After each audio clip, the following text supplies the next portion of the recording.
Hey there, everyone. It is Elisa Kazarowski, and I am back with strategy number 5 of our 6 strategies for building strong connections with kids. And today's strategy is all about thoughtful interactions. So sometimes these are hard to remember, right? Or easy to forget, so to speak.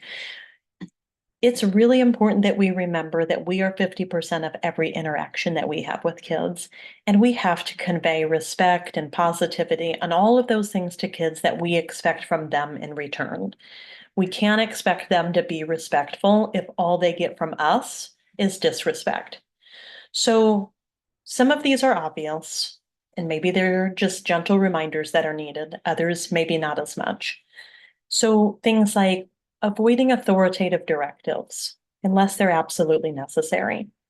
So my kids, when I taught second, third, younger primary grades, they knew that I did not yell. I wasn't a yeller. So if I did, they knew that I needed their attention for some reason. So I'm not saying don't ever yell. We're all human. We're not perfect. But let's avoid that as much as we can and save it for the times that we really need to get their attention because it's an emergency or it's a really big deal. Embedding choices, we talked about this in a previous strategy, giving kids lots of choices throughout the day, right? It gives them that sense of ownership and autonomy. Providing reasoning for our directions. So rather than, hey, can you move your backpack out of the aisle? Hey, would you mind just moving your backpack under your desk a little bit or going and putting it in your locker so that I don't trip on it? As I'm walking around, I don't want to trip and fall. We're giving them a reason. So we can't do that all the time, but as much as we can, just give them a reason for why we're asking things. It's not because we're being unreasonable or because we're trying to be authoritative. There is truly a reason behind me asking you to do this thing. Avoiding private nonverbal redirections. I'm sorry, not avoiding. Cancel that. We want to use private nonverbal redirections, especially for those kids that are going to be embarrassed if we call them out. We're not here to shame kids, right? So tapping them on the shoulder or using proximity or whispering something to them is going to make a big difference for some of our kids. Avoiding, now we're going to use that word, avoiding power struggles. You are never going to win a power struggle with a kid. Kids are the most persistent creatures on the planet, right? You're just not going to do it. You're not going to win. So avoid it at all costs.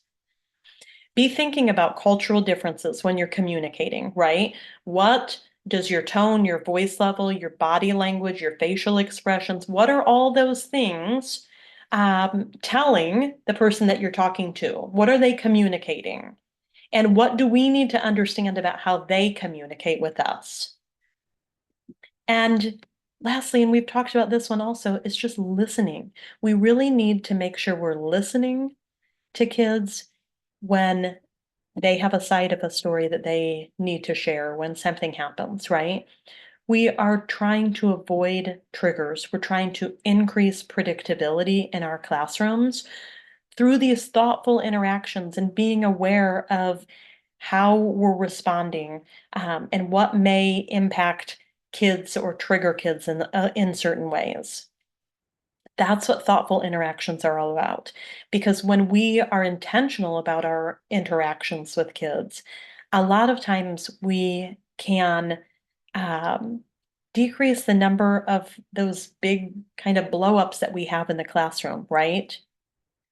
All right, so that is strategy number 5, thinking about how we're talking to kids, talking with kids. And I hope that I will see you back in our next video. That will be our last video, our last strategy. So join me for strategy number 6 in the next video.